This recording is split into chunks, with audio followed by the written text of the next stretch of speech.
আইপিএলের 40তম ম্যাচে কোন দল জিতবে, দিল্লি ক্যাপিটালস নাকি লখনৌ সুপার জায়ান্ট? তা ম্যাচের আগে ফলাফল ফাঁস করলো জ্যোতিষী টিয়া পাখি। আশা করি এই সবের বিস্তারিত জানতে পুরো সময়টি আমাদের সাথেই থাকবে।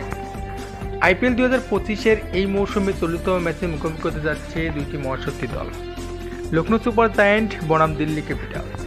এই ম্যাচটি অনুষ্ঠিত হবে বাংলাদেশ সময় রাত 8টায় এবং ভারতীয় সময় সন্ধ্যা 7:30। আইপিএল 2025-এর এই মৌসুমে দুর্দান্ত পারফর্ম করে যাচ্ছে দিল্লি ক্যাপিটালস। তারা তাদের 7টি ম্যাচের মধ্যে 5টিতে জয় এবং মাত্র 2টিতেই পরাজয় গ্রহণ করে 10 পয়েন্ট নিয়ে রয়েছে টেবিলের শীর্ষ দ্বিতীয় স্থানে। এখন দেখা যাক দিল্লি ক্যাপিটালস এই ম্যাচে লখনৌ সুপার জায়ান্টকে হারিয়ে তাদের শীর্ষ স্থান বহাল রাখতে পারে কিনা।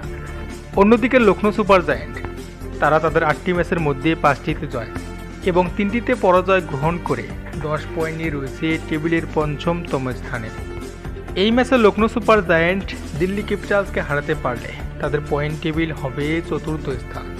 এখন দেখা যাক এই গুরুত্বপূর্ণ ম্যাচটিতে কোন দল জয়লাভ করে এগিয়ে যেতে পারে। এইদিকে আবার আইপিএলের এই 40তম ম্যাচটিতে কোন দল জিতবে তা জানার জন্য ক্রিকেট প্রেমিকদের আগ্রহের শেষ নেই। তাই তো জ্যোতিষী টিয়া পাখি ম্যাচের আগে ফলাফল ফাঁস করল। জ্যোতিষী টিয়া পাখির সামনে দিল্লি ক্যাপিটালস বনাম লখনৌ সুপার জায়ান্টের পতাকা খামের মধ্যে রাখা হলে জ্যোতিষী টিয়া পাখি সেখান থেকে দিল্লি ক্যাপিটালসের পতাকাটি তুলে তার মালিককে দেয়। এখান থেকে অনেকেই ধারণা করছে 40তম এই আইপিএল ম্যাচটিতে দিল্লি ক্যাপিটালস জয়লাভ করে এগিয়ে যাবে। তো দর্শক, আপনাদের কাছে কি মনে হচ্ছে, জ্যোতিষী টিয়া পাখির ভবিষ্যৎবাণী সত্য হবে কি না তা অবশ্যই কমেন্ট বক্সে কমেন্ট করে জানাবেন। ধন্যবাদ সকলকে এতক্ষণ সাথে থাকার জন্য।